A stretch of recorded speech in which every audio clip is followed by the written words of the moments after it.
સ્વામિનારાયણ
तमेव सर्वं मम एव निजासितामः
श्री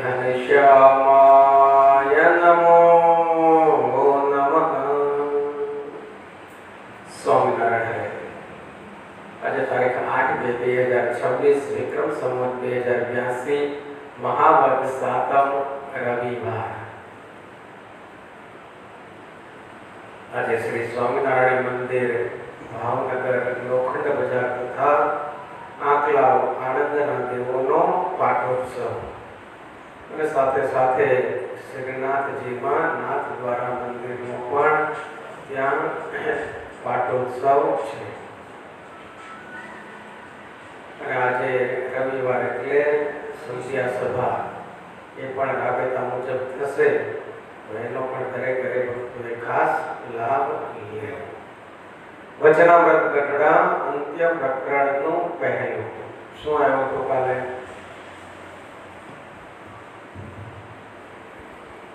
ભગવાને કહ્યું ભગવાનને પડતો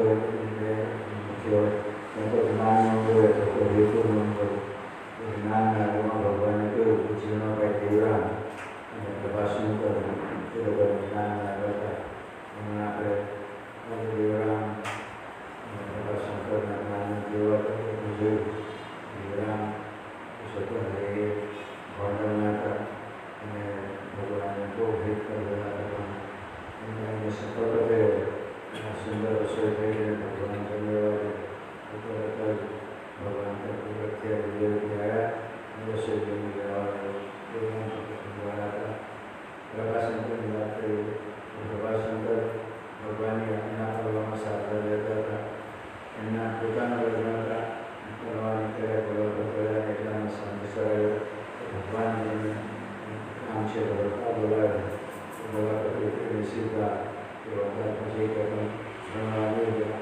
હવે પ્રભાશંકર ભગવાનના હેતુમાં હતા તે વાત આપણે વિશેષ ગોપીઓનું ગોપીઓ નહોતો એટલે કોઈ ગોપીઓની આંખોમાંથી મટકુના માર્યો એ બધા વસૂલી ખાયો અને એનો રથ ગયો। એ રથ જ્યાં સુધી દેખાયો ત્યાં સુધી મટકુમાં આવ્યા વગર અને જોયા કર્યું। એટલું જ નહીં, રથની થોડુંથી બંધ થયું ત્યાં સુધી હું એક ઉભા રહીને રડતા રડતા એને દર્શન કર્યા। ભગવાનના ભક્તોને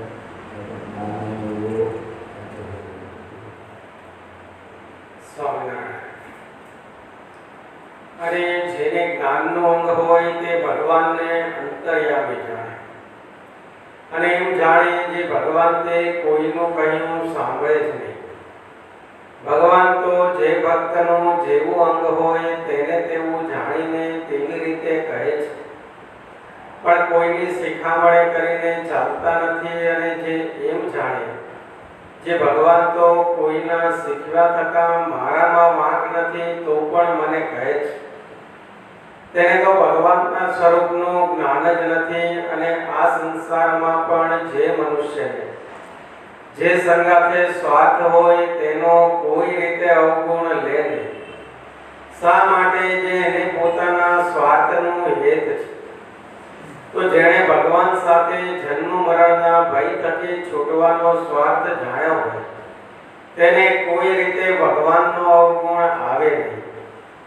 અને જે એમ જાણે જે ભગવાન તો કોઈના ફેરવા ફરી જાય છે એમ સમજીને જે ભગવાનનો અવગુણ લે તેને તો જ્ઞાનનું અંગ પણ નથી અને હેતનું અંગ પણ નથી। એવી રીતે કહી અને શ્રીજી મહારાજે મોટા મોટા પરમહંસને કહ્યું જે તમે તમારું એ બેમાંથી જે અંગ હોય તે કહો। પછી સર્વે પરમહંસે કહ્યું જે અમારે તો જ્ઞાનનું અંગ છે। પછી શ્રીજી મહારાજ બોલ્યા જે જેને હેતનું અંગ હોય તેને તો પોતાના જે પ્રિયતમ તેને અર્થે જે ન કરવાનું હોય તે પણ થાય। કેમ? જે આ સંસારને વિશે જે ચોર હોય તેને પોતપોતાની સ્ત્રીને છોકરા તેને વિશે હેત હોય છે અને જ્યારે ચોરી કરવા જાય ત્યારે બીજા માણસને મારીને પોતાના ઘરના માણસને દ્રવ્ય આપે છે। અને ચોર ઘણો નિર્દય છે પણ પોતાના કુટુંબી ઉપર હેત છે તો તે સંગાથે નિર્દય નથી થતો। તેમ જેને ભગવાન કે ભગવાનના ભક્ત સંગાથે હેત હોય તેને ભગવાન કે ભગવાનના ભક્ત ઉપર ક્રોધ કે ઈર્ષ્યા આવે જ નહીં અને અવગુણ પણ કોઈ રીતે આવે જ નહીં। એવું જેને હેત હોય તેને હેતનો અંગ કહીએ, અને જેને જ્ઞાન કે હેત એ બેમાંથી એકેય અંગ નથી તેને ચાળા ચૂંટણો કહીએ. એટલી વાર્તા કહી અને શ્રીજી મહારાજ પોતાના ઉતારામાં પધાર્યા. પછી તે જ દિવસ સાંજને સમયે દાદા ખાચરના દરબારમાં ઉગમણીમાં ઓરડાની ઓસરીએ ગાદી તકિયા બિછાવેલ ઢોલિયા ઉપર બિરાજમાન થયા હતા, અને સર્વે શ્વેત વસ્ત્ર ધારણ કર્યા હતા, અને કંઠને વિશે મોગરાના પુષ્પનો હાર પહેર્યો હતો, અને પોતાના મુખારવિંદની આગળ મુનિ તથા દેશ દેશના હરિભક્તની સભા ભરાઈને બેઠી હતી, અને પોતાની આગળ સાધુ દુક્કડ સરોદા બજાવી અને કીર્તન ગાતા હતા. તે કીર્તન ભક્તિ જ્યારે કરી રહ્યા ત્યારે શ્રીજી મહારાજે આજ્ઞા કરી, જે અમારી લખેલી જે શિક્ષાપત્રી તેનો પાઠ અમારા આશ્રિત જે ત્યાગી સાધુ તથા બ્રહ્મચારી તથા ગ્રહસ્થ ભાઈ સર્વે તેમણે નિત્ય કરવો, અને જેને ભણતર ન આવડતું હોય તેને નિત્ય શ્રવણ કરવું, અને જેને શ્રવણ કરવાનો યોગ ન આવે તેને નિત્ય શિક્ષાપત્રીની પૂજા કરવી. એવી રીતે અમે શિક્ષાપત્રીમાં જ લખ્યું છે. માટે એ ત્રણમાંથી જેને ફેર પડે તેને એક ઉપવાસ કરવો એમ અમારી આજ્ઞા છે. એવી રીતની જે શ્રીજી મહારાજની આજ્ઞા તેને પાળવાનો નિયમ એ સર્વે ધાર્યો છે. એ મહારાજ જેમ તમે કહો છો તેમ અમે સર્વે પાળીશું. તેને સાંભળીને શ્રીજી મહારાજ અતિશય પ્રસન્ન થઈ અને સર્વ સાધુને અને સર્વ બ્રહ્મચારીને મળતા હતા, અને સર્વ સત્સંગીના હૃદયને વિશે પોતાના ચરણારવિંદ આપતા આવા ઇતિ વચનામૃતમ ગઢડા અંત્ય પ્રકરણનું પહેલું જે તે થયું. સહજાનંદ રાજની જય. મહારાજ કહે છે કે જેને જ્ઞાનનું અંગ હોય તે ભગવાનને કેવા જાણે? અંતર્યામી જાણે. આપણે જો ભગવાનને અંતર્યામી જાણતા હોય તો ભગવાન પાસે આપણે કઈ માંગણી કરીએ નહીં. ગમે એવી પરિસ્થિતિનું નિર્માણ થાય કે દેહમાં સુખ દુઃખ આવે તો પણ ભગવાનની આગળ માગીએ નહીં. જો અંતર્યામી જાણ્યા હોય તો ભગવાનને તો ખબર છે ને અંતર્યામી છે, અંતરમાં બેસેલા છે. આપણને શું દુઃખ છે, શું જોઈએ છે એને ખબર ન પડે તો પછી આપણે માંગવાની જરૂર પડે? મહારાજ પાસે આવીને એને ખબર જ છે આપવું હશે તો આપશે, નહીં આપવું હોય તો નહીં આપે. મુક્તાનંદ સ્વામીને 8 વર્ષ ક્ષય રોગ હતો. મુક્તાનંદ સ્વામી મહારાજને કીધું નથી આ રોગ મટાડ. સાથે ને સાથે રહેતા ને. અખંડાનંદ સ્વામીને લોહીખંડ પેટ બેસણું હતું. મહારાજને કોઈ દિવસ કીધું નથી કે આ રોગ મટાડ. પોતે સમર્થ હતા.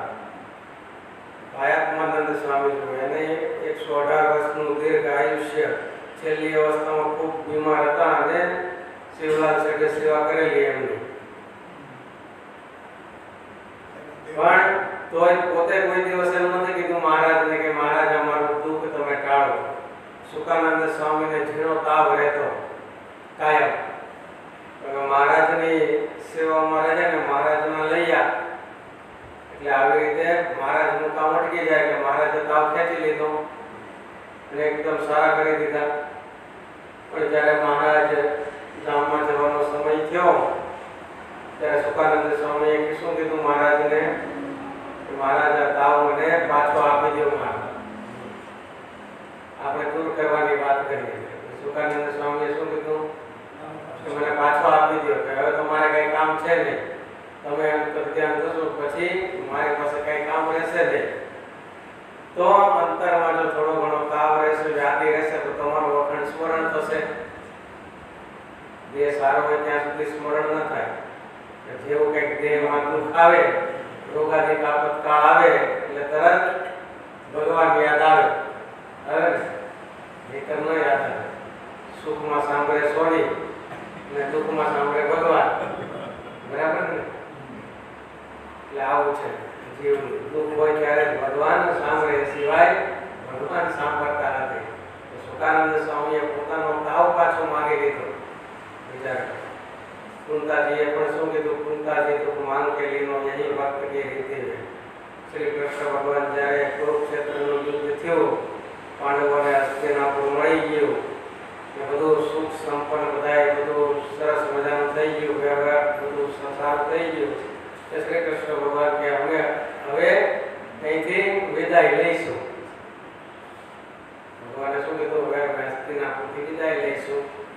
એ કુંતાજીએ શું કીધું ભગવાનને? અમને દુઃખ આપો, અમે દુઃખમાં જ્યાં સુધી અમારે દુઃખ હતું લાક્ષાગૃહમાં કે બધી જગ્યાએ અમને જ્યારે પણ દુઃખ પડ્યું ત્યારે તમે અમારી સાથે હતા, અને જ્યારે સુખ ભોગવવાનો વારો આવ્યો ત્યારે તમે વયા જાઓ છો। એવું સુખ અમારા માટે શા કામનું? આના કરતાં તો દુઃખ સારું હતું, તમે અમારી સાથે તો હતા, એટલે દુઃખ અમને પાછું આપી દો કે જેથી કરીને તમે અમારી સાથે રહો। દુઃખ આવે ને ત્યારે એમ વિચારું કે ભગવાન આપણી સાથે છે, ભલે કોઈ ન હોય જીવનમાં પણ ભગવાન આપણી સાથે છે એમ વિચારો। દુઃખમાં હંમેશા ભગવાન સાથે ને સાથે હોય છે, તો આપણે પરીક્ષા કરતા હોય, ભગવાન કસોટી કરતા હોય આપણે, દુઃખમાં હંમેશા ભગવાન પોતાના ભક્તની સાથે ને સાથે હોય છે। દુઃખમાં ક્યારે મૂંઝાઈ ન જાય, પણ ભગવાનને કેવા જાણવા? અંતર્યામી જાણવા। ભગવાન બધું જાણે છે, આપણને શું દુઃખ છે, શું તકલીફ છે, બધી ભગવાનને ખબર છે। જ્ઞાનનું અનુભવ એ ભગવાનને અંતર્યામી જાણે, અને એમ જાણે છે ભગવાન તો કોઈનું કહ્યું સાંભળે જ નહીં। ભગવાન તો જે ભક્તનું જેવું અંગ હોય તેવું જાણી એવી રીતે કહે છે, પણ કોઈની શિખામણે ચાલતા નથી। શું જીવની એવી ટેવ હોય કે ઓલાએ કંઈક કીધું હશે એટલે મને ભગવાન વઢ્યા, બીજાએ મારી ચાળી ખાધી હશે વઢ્યા, કે ફલાણા સાધુ પાસે કોઈએ મારી ચાળી ખાધી હશે એટલે મને કીધું છે ને, દોસ્તનો ટોપલો બીજા ઉપર નાખી દેવાનો છે। એટલે મહારાજ કે ભગવાન કોઈના શીખવ્યા થતા મારામાં વાંક નથી તો પણ મને કહે છે। આવું જે વિચારે એને ભગવાનના સ્વરૂપનું જ્ઞાન જ નથી। એ મહારાજ દ્રષ્ટાંત આપે છે કે આ સંસારમાં જે મનુષ્યને જે સંગાતે સ્વાર્થ હોય તેનો કોઈ રીતે અવગુણ લે નહીં। લે સ્વાર્થ છે તો અવગુણ લે, ઘરના ભલે બે વેરણા મારે પણ અવગુણ લે વ્યા જઈએ ઘર પર, હે બે વેરણા મારે તો વ્યા જઈએ, કેમ? ખબર છે કે રોટલા નહીં મળે પછી બીજે દિવસે આપણે તો આવડતું હોય ને બનાવતા છે ને। સ્વાર્થ છે તો અવગુણ નથી લેતા, લે સાધુ એમના બે વચન કીધા હોય તો છે ને આખી જિંદગી આટી તૂટે નહીં એવી આટી બાંધી દે છે ને। કલ્યાણ કોણ કરવાનું છે? નાના ઘરના કરશે ને, છોકરા કરશે, કેમ? એનો અવગુણ નથી આવતો, આવે અવગુણ કોનો આવે? ભગવાનનો સાધુનો, બેનો જ અવગુણ આવે, બાકી અવગુણ ના આવે। તો સ્વાર્થનું એક છે ને, કંઈક ને કંઈક સ્વાર્થ છે કે પુરુષ છે એ કમાઈને આપે છે તો ઘર ચાલે છે, તો એ સ્વાર્થ છે તો એનો અવગુણ ના લે, ભલે ને ગમે એવું વ્યસન હોય છે ને તો એનો સ્વાર્થ ગ્રહણ ન કરે। પણ સાધુએ બે શબ્દ સ્વભાવ પર કીધા હોય તો છોડીને નીકળી જાય, તો ઘણા સાધુ મળશે બીજે, બરાબર? આવું એટલે મહારાજ કે એને પોતાના સ્વાર્થનું એક છે, તો જેણે ભગવાન સાથે જન્મ મરણના ભય થકી છૂટવાનો સ્વાર્થ જાણ્યો હોય તેને કોઈ રીતે ભગવાનનો અવગુણ આવે નહીં। તો જન્મ મરણથી છૂટવાનો સ્વાર્થ જાણ્યો હોય ભગવાન પાસે તો ભગવાનનો અવગુણ આવે નહીં। અને જે એમ જાણે છે ભગવાન તો કોઈના ફેરવા પડી જાય છે એમ સમજીને જે ભગવાનનો અવગુણ લે તેને તો જ્ઞાનનો અંગ પણ નથી અને હેતનો અંગ પણ નથી। શું કીધું મહારાજે? એને જ્ઞાનનો અંગ પણ નથી અને હેતનો અંગ પણ નથી, અને ભગવાનના ભક્ત છે એ અંગ વિનાના હોય નહીં। કાં તો એને જ્ઞાનનું અંગ જોઈએ ને કાં તો હેતનું અંગ જોઈએ, પણ એ બે અંગ વિનાના ભક્ત હોય નહીં।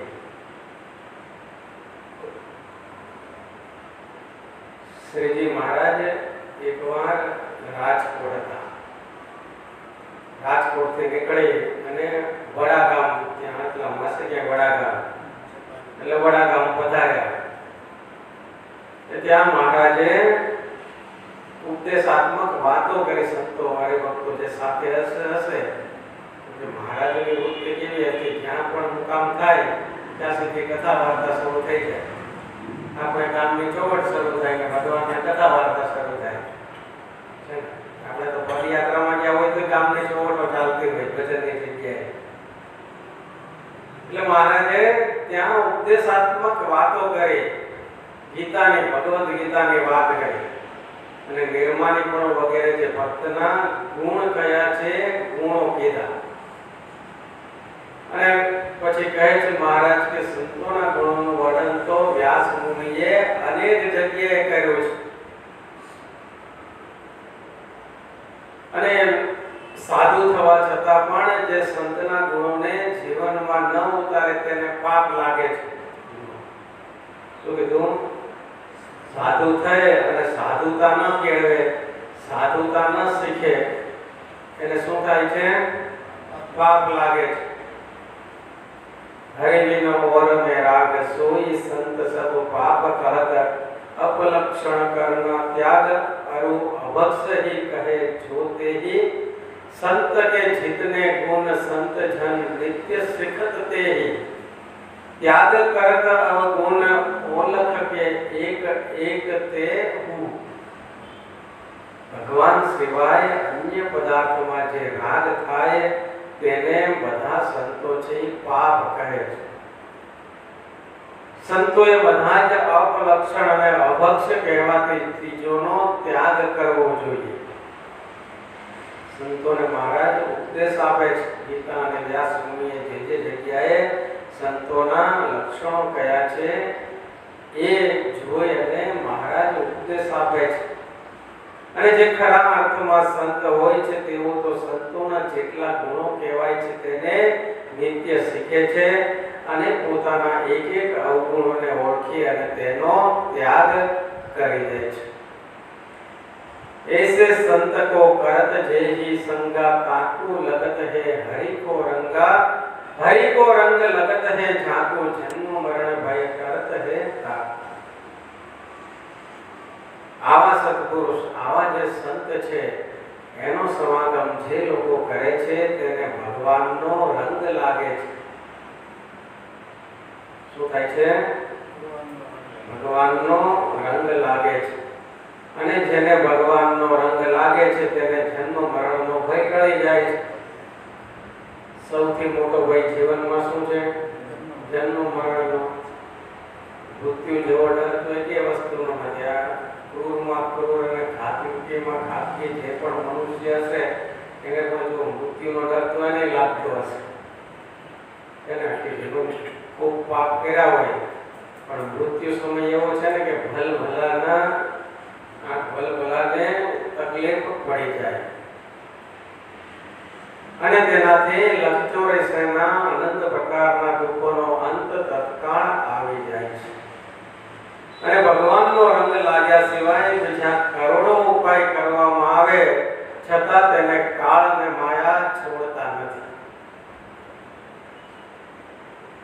જ્યાં કાળ અને માયા હોય છે ત્યાં અનંત પ્રકારના દુઃખ છે અને તેને લીધે મનુષ્યને ક્યારેય સુખ પ્રાપ્ત થતું નથી. શું કીધું? જ્યાં કાળ અને માયા હોય છે ત્યાં અનંત પ્રકારના દુઃખ છે. આમાંથી છૂટવાનો ઉપાય શું? બ્રહ્મરૂપ થવું. પોતાના આત્માને બ્રહ્મ સમજવો, અક્ષરધામ સમજવો, તો કાળ અને માયાથી છૂટાય. નહીતર કાળ અને માયાથી છૂટવું અશક્ય છે. ને જે કાળ અને માયા છે ત્યાં અનંત પ્રકારના દુઃખ છે. આપણને જીવનમાં ક્યાંક દુઃખની અનુભૂતિ થતી હોય તો આપણે એમ સમજવું કે હજી આપણે માયાના જીવ છીએ. હજી માયામાંથી આપણી વૃત્તિ નીકળી નથી. દુઃખ તો જ થાય ને. કાં તો દેહમાં માયા હોય, કાં દેહના સંબંધીમાં માયા હોય, કાં તો જગતના નાશવંત પદાર્થમાં માયા હોય, મોહ હોય, તો જ દુઃખ આવે ને. એમ નામ દુઃખ આવે.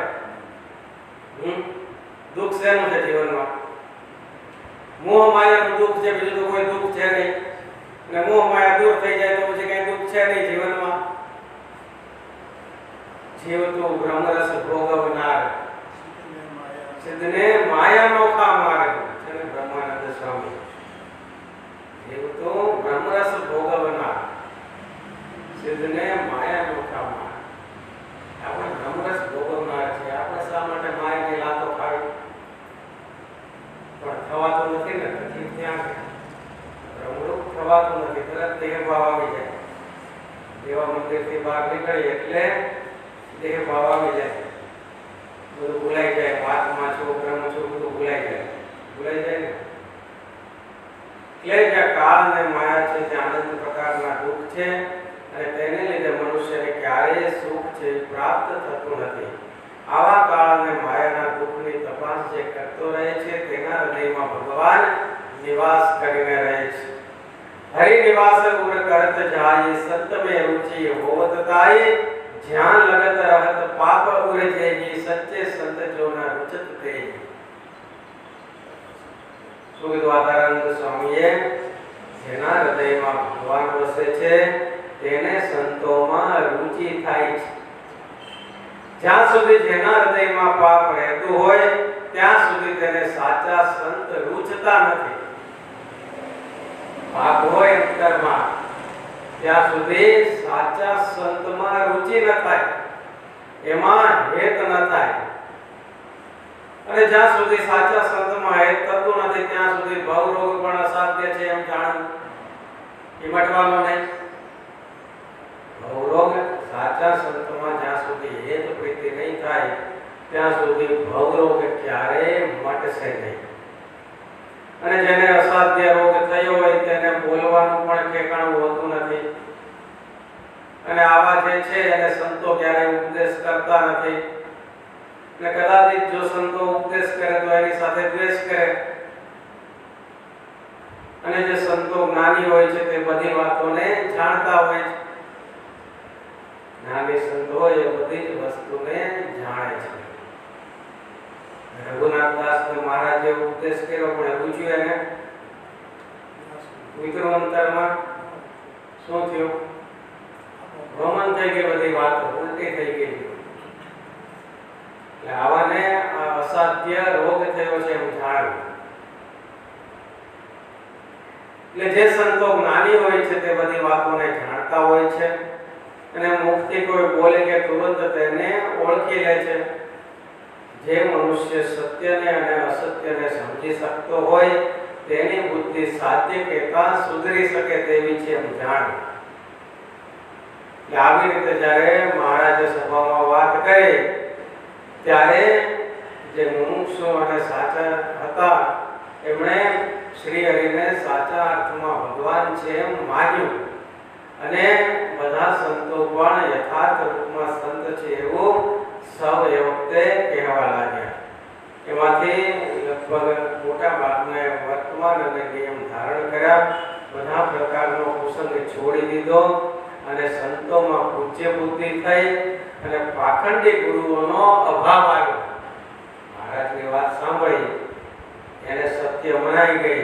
અને જે પાખંડી ગુરુઓ હતા, જે અલગ અલગ મતમાં હતા અને પાખંડી ગુરુઓને આશરેલા હતા, એ બધાએ ઓળખી ગયા કે આ તો પાખંડ કરે છે, સાચા તો આ છે. આપણે જેનો આશરો કર્યો છે એ તો બધા પાખંડી ગુરુ છે. એટલે એનો અભાવ આવ્યો અને સત્સંગને સાચો માન્યો. એટલે આવી રીતે મહારાજે સભામાં ગુણ અવગુણની વાત કરી, સંતના લક્ષણની વાત કરી અને ઉપદેશાત્મક વાતો કરી અને ઘણા મુમુક્ષુ જીવોને સત્સંગી કર્યા. એટલે એ મહારાજ કહે છે કે ભગવાનનો અવગુણ એટલે તેને તો જ્ઞાનનું અંગ પણ નથી અને હેતનું અંગ પણ નથી. પછી મહારાજે કીધું મોટા મોટા પરમહંસોને તમારી યુગમાંથી જે અંગ હોય તે કહો. કે સર્વ પરમહંસે કહ્યું છે અમારે તો જ્ઞાનનું અંગ છે. પછી મહારાજ કહે કે જેને હેતનું અંગ હોય તેને તો પોતાના જે પ્રિયતમ તેને અર્થે જે ન કરવાનું હોય તે પણ થાય છે. શું કીધું? અહીંયા મહારાજે દ્રષ્ટાંત આપ્યું કે ચોર નિર્દય છે, ઘાતકી છે બીજાની હત્યા કરીને પણ પોતાના કુટુંબનું પોષણ કરે છે. કેમ? એને હેત છે એટલે આવું કુકર્મ કરીને કરે છે. શું પોતાના કુટુંબનું પોષણ કરે છે? કેમ કે એને એમાં હેત છે એટલે પોતાના કુટુંબની ઉપર ક્યારેય નિર્દય થતો નથી. હત્યા કોને કરે છે? બીજાની કરે છે. તેમ જેને ભગવાન કે ભગવાનના ભક્ત સાથે હેત હોય તેને ભગવાન કે ભગવાનના ભક્ત ઉપર ક્રોધ કે ઈર્ષ્યા આવે નહીં. ક્યારે થાય? હેત હોય તો ક્રોધ કે ઈર્ષ્યા આવે નહીં, અને એનો અવગુણ પણ કોઈ રીતે આવે નહીં. હેત હોય તો અવગુણ ના આવે, નહીતર આવે. આપણો કોઈ સાચો મિત્ર હોય, એમાં ગમે એટલા ઓલા હોય, દોષો હોય, તો એનો અવગુણ આવે? એની સાથે હેત છે ને, એનો અવગુણ ના આવે. પણ જે સાચા સત્પુરુષ હોય એનો અવગુણ તરત આવે. એની સાથે હેત નથી, એટલે એનો અવગુણ આવે. એટલે એવું જેને હેત હોય તેને મહારાજ કે હેતનું અંગ કહીએ, અને જેને જ્ઞાન કે હેત બેમાંથી એકેય અંગ નથી તેને ચાળા જૂથણો કહીએ. મહારાજે એટલી વાર્તા કરીને પોતાના ઉતારામાં પધાર્યા, અને એ જ દિવસે સંધ્યા સમયે પાછા દાદા કાચરના દરબારમાં વિરાજમાન થયા. અને મહારાજે એ આજ્ઞા કરી કે અમારી લખેલી જે શિક્ષાપત્રી તેનો પાઠ અમારા આશ્રિત જે ત્યાગી સાધુ તથા બ્રહ્મચારી તથા ગૃહસ્થ ભાઈ સર્વે તેમણે નિત્ય કરવો. શું કીધું? નિત્ય પ્રત્યે પાઠ કરવો શિક્ષાપત્રીનો. અને જેને ભણતા ન આવડતું હોય તેને નિત્ય પ્રત્યે શ્રવણ કરવું. વાંચતા લખતા ન આવડતું હોય તો શું કરવાનું? શ્રવણ કરવું. અને શ્રવણ કરવાનો પણ યોગ ન હોય, કોઈ ન હોય આજુબાજુમાં સંભળાવે શિક્ષાપત્રી વાંચી લેવું, કોઈ ન હોય તો એની પૂજા કરવી. એમ મહારાજ કે અમે શિક્ષાપત્રીમાં જે લખ્યું છે માટે ત્રણમાંથી જેને ફેર પડે તેને ઉપવાસ કરવો એ અમારી આજ્ઞા છે. જે દિવસે શિક્ષાપત્રીની પૂજા ન થાય, શ્રવણ ન થાય, કે કોઈ વાંચી સંભળાવે એવો ન હોય, કે વાંચતા આવડતું ન હોય, તો શું કરવું? ઉપવાસ કરવો. ત્રણમાંથી એકેયનો યોગ ન થાય તો ઉપવાસ કરવો મહારાજ કે. શિક્ષાપત્રી વાંચ્યા વગર જળ પણ ન પીવાય. ઘણા તો બેઠી જોઈએ પાછી ઉઠતા સાથે દાખલામાંથી ઉઠે એટલે ચા પીવા જોઈએ તો નાયા ધોયા વગર. એને પછી લોકો શું કે રેશનાલિસ્ટ, આ બૌદ્ધિક છે. પણ શાસ્ત્ર શું કે એને બુદ્ધિ વગર નો કહે.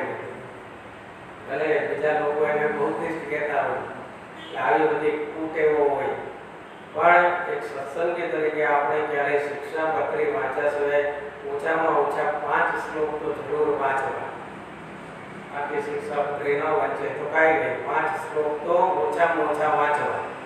ત્યારબાદ જ આપણે જે કાંઈ ગ્રહણ કરવું હોય એ ગ્રહણ કરવું. નહીતર જળ પણ ન લેવાય શિક્ષાપત્રીની પૂજા કર્યા વગર, સાંભળ્યા સિવાય કે વાંચ્યા સિવાય. શિક્ષાપત્રી ગમે ત્યાં આપણે બહારગામ જઈએ, ક્યાંય પણ જઈએ તો પણ આપણે પૂજા પેટી અને શિક્ષાપત્રી તો સાથે જોઈએ. એક જોડી કપડાં ના આવે તો વાંધો નહીં, પણ પૂજા રાખવી. નહીંતર શું પૂજા કરે મૂકી દે, જગ્યા નથી બેગમાં. બધી જગ્યા હોય પણ પૂજાની જગ્યા ન હોય, તો બીજાને આપીને જાય. જોને અમે બહારગામ જઈએ પૂજા કરી લે, ભગવાનને મૂકીને જાય છે ને. આવું કરતા હોય. આ સત્સંગીની વાત છે, કુસંગીની નહીં. સત્સંગી આવું ઘણા કરતા હોય. કાં તો સૂતક આવ્યું હોય, પૂજા બીજાને આપી હોય, પછી 10 દિવસે સૂતક તો ઉતરી જાય, તો 15 દિવસ પૂજા લેવા જ ન જાય. ભલે ને કરે. જો આપણને કેટલું હેત છે ભગવાનનો ખબર પડી જાય. હે? હા, એને પુણ્ય થાય ને કરે તો. પણ આપણું પુણ્ય જાય એનું શું? એનું કાંઈ નહીં. એટલે આવું થાય. પણ એવું ન કરવું. હંમેશા શિક્ષાપત્રી, મહારાજે શિક્ષાપત્રી શું કીધું? મધુર પ્રીતિ મદ વાણી માન્યયમ પરમાદરા. આ અમારી વાણી અમારું સ્વરૂપ છે, એમ પરમ આદર થકી માનવી. કે સાક્ષાત ભગવાન પોતે છે, શિક્ષાપત્રીમાં પોતે વિરાજમાન છે એમ સમજી અને શિક્ષાપત્રીની નિત્ય પ્રત્યે પૂજા કરવી અને 5 શ્લોક છે એ અવશ્ય વાંચવા. આવી રીતે જે મહારાજની આજ્ઞા તેને પાળવાનો નિયમ સર્વે ધાર્યો અને મહારાજને કીધું કે એ મહારાજ તમે જેમ કહો છો એમ અમે સર્વે પાળીશું. કે મહારાજ ખૂબ રાજી થયા અને સર્વ સાધુને બ્રહ્મચારીને શું મળતા આવા વાતમાં ઘાલીને બધાઈને મળ્યા અને છાતીમાં પોતાના હૃદયને વિશે પોતાના ચરણારવિંદ આપ્યા. સહજાનંદ સ્વામી મહારાજની જય. શ્રીપતિમ શ્રીધરમ સર્વદેવેશ્વરમ ભક્તિધર્માત્મકં વાસુદેવમ હરે માધવમ કેશવમ કામદમ કારણમ શ્રી સ્વામિનારાયણ શ્રીલકંઠમ ભજે. સહજાનંદ સ્વામી મહારાજની જય. સ્વામી નારાયણ નારાયણ નારાયણ સ્વામી નારાયણ નારાયણ નારાયણ સ્વામી નારાયણ નારાયણ નારાયણ સ્વામી નારાયણ નારાયણ નારાયણ સ્વામી નારાયણ સ્વામી નારાયણ